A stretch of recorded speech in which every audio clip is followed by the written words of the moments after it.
Hi, it's me again with Corel Draw tips and tricks. Somebody's trying to build this. They're building a train set and they need a 5-inch by 10-inch, 15 inches tall.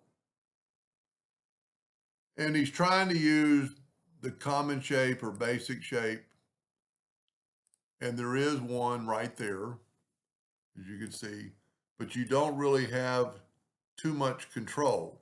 You can take the shape tool and you can change this, but it's so much easier to take a rectangle and not even holding down the control button. I've got my ratio locked.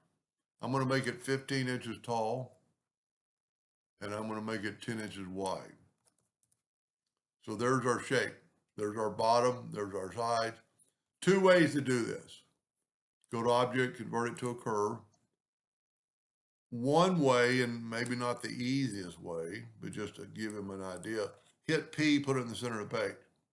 Take another rectangle, no matter what size, and make it 5 inches wide and hit P, and that gives you some guidelines. So because we converted to a curve, we have nodes. So you could have it snap to it, and it is 15, and then take away the rectangle. The other way I do it most of the time, you can see that those are identical. Take a rectangle, make it 15 inches tall and 10 inches wide, turn it into a curve. Now, when you're using the shape tool, you got nodes and we can set our nudge distance. So this is, if we want 5, we need to take 2.5 inches off each side.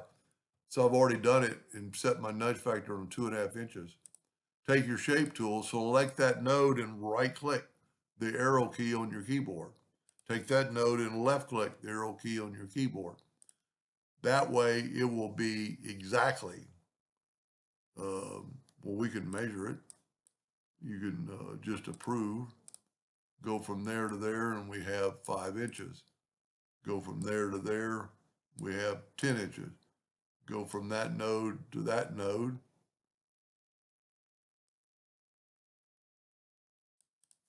and we have 1521. So I made a mistake when I drew it. Let's start over. I was pretty sure I had it. Let's make a rectangle. Don't hold down the control button because it doesn't really matter. We'll make it 15 inches tall by 10 inches wide.